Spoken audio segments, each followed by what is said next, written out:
Bonjour, je suis Olivier Daubijon, directeur des opérations de LDL Technologies.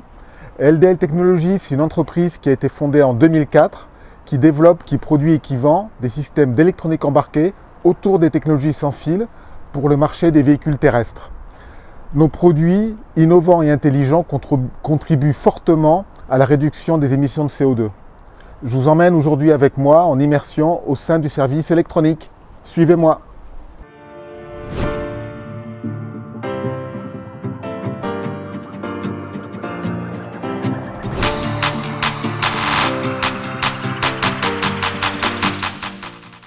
Bonjour, je m'appelle Sylvain Dubois, je suis responsable du service hardware.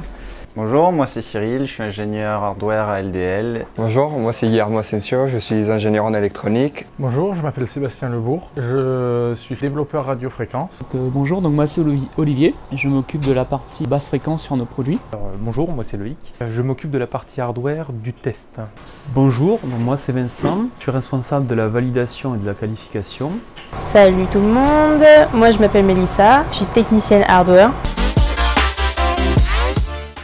Donc la mission du service hardware, c'est de concevoir des cartes électroniques. Notre domaine d'activité étant tourné vers l'automobile, évidemment les trois paramètres qualité, coût, délai font partie de notre quotidien.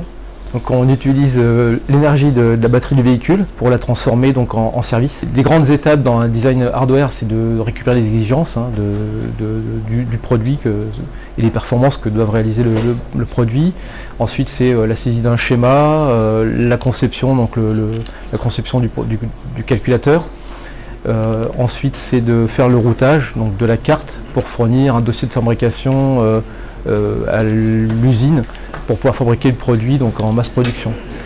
Les dernières étapes donc, du projet consistent à valider et qualifier le produit et à certifier donc, pour avoir toutes les autorisations légales. Du coup, la collecte des exigences, ça va consister à récupérer le cahier des charges client, voire même à partir d'un besoin client, récupérer toutes les exigences possibles et préparer des réunions avec les différents métiers, les différents départements pour pouvoir définir les contraintes, les limites des projets et pouvoir derrière établir les différentes fonctions électroniques. Identifier les composants majeurs, ça nous est utile pour le sourcing des composants et le chiffrage. Une fois qu'on a récupéré et collecté toutes les exigences, on va passer sur la spécification qui va nous permettre de fixer les limites, les plages de fonctionnement et les performances de notre système. Et une fois que ce document est approuvé par tout le monde, on va pouvoir commencer la phase de développement du projet. Je synthétise les besoins du client, les performances attendues, les exigences techniques. Il faut faire un compromis entre les performances électriques, les performances thermiques, la taille du composant, ainsi que le prix, le délai d'approvisionnement et la disponibilité des composants. Je m'appuie sur des outils de calcul, de simulation et de maquettage pour pouvoir valider des circuits électroniques ainsi que les composants choisis pendant la phase de sourcing. Une fois que les composants ont été sélectionnés et que les simulations ont été validées, on passe à la capture de schéma électronique. Cette partie est très importante parce qu'elle sert de base à la conception du circuit imprimé.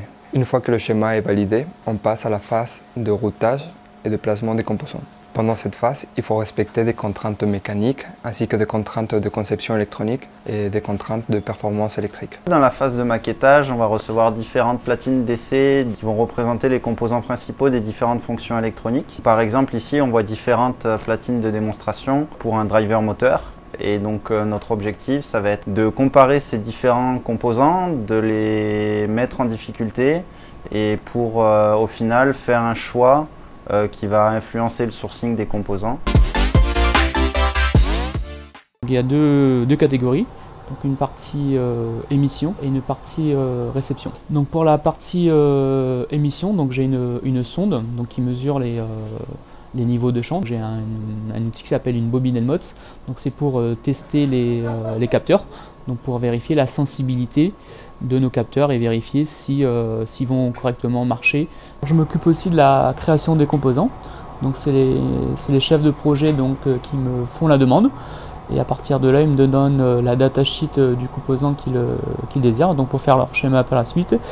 Et donc je m'occupe de faire le symbole ainsi que l'empreinte du composant pour qu'eux ils puissent travailler dessus, faire leur schéma par la suite.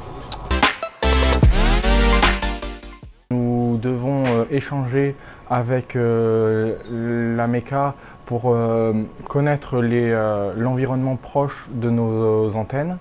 Nous travaillons également avec le soft car c'est eux qui programment l'émission et la réception du signal. Et nous travaillons également avec la production pour savoir si nos designs peuvent être fabriqués en série. Nous travaillons également avec le système pour savoir le positionnement de nos capteurs sur les véhicules et avec le test pour mettre en place tout le système de testabilité justement des produits et de la partie radiofréquence. C'est en prenant compte de tous ces éléments que nous allons faire le choix de nos designs d'antennes et qui vont définir les performances de nos produits.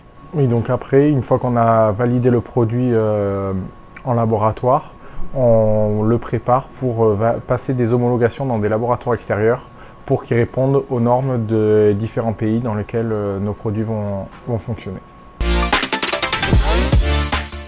Pour commencer du coup le développement du prototype, il nous faut des composants. Du coup je m'occupe de l'approvisionnement des composants, donc pour ça soit je vais faire l'approvisionnement au stock de l'entreprise directement, soit je vais voir directement pour commander avec des cataloguistes. Sinon je peux aussi essayer de trouver des échantillons auprès de nos fournisseurs directement. Et sinon on a une petite partie un peu écologiste, on peut recycler des anciennes cartes. Donc après avoir fait l'approvisionnement, mon travail c'est de faire du coup le câblage des cartes.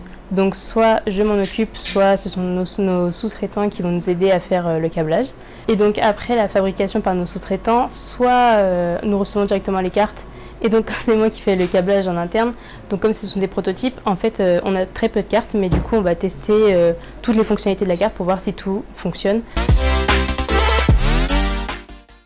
La validation, donc ça consiste à vérifier chaque caractéristique du produit. Pour chaque test, on définit ce qu'on veut vérifier, donc on explique les conditions, on fait le test et on explique ce qui doit être le critère pour dire que le test est réussi. La qualification, ça consiste à prouver à nos clients que les produits LDL fonctionnent correctement. Donc ces tests sont réalisés par des labos extérieurs qui sont homologués. À LDL, avant de lancer ces tests, on va vérifier que ça fonctionne pour être relativement sûr que les tests se passeront bien. Et on va fournir l'équipement matériel et logiciel pour que les labos puissent faire ces tests. Donc je vais développer les lits à clous, les cages FCT et les racks dans lesquels se trouvent des cartes matrices. Et ensuite c'est à moi encore de monter tous ces équipements sur les baies directement, de câbler les baies bien propres et de faire le test et de dépanner s'il y a besoin. Alors le lit à clous, ça nous permet de tester nos cartes directement hors produit, donc juste la carte avec les composants qui sont dessus. Les cages FCT sont là pour tester directement le produit final, donc le produit qui est dans sa globalité tel qu'il sera livré chez le client, pour être sûr qu'il fonctionne bien comme on a envie qu'il fonctionne. Alors on essaie de mettre en place une méthodologie d'amélioration continue. On essaie de se rencontrer une fois par semaine pour faire une réunion de métier pour discuter donc, de l'avancement des différents projets, de discuter sur les choses à améliorer d'un point de vue cadre de vie tout simplement, pour améliorer les choses et que ce soit plus facile de travailler et plus agréable.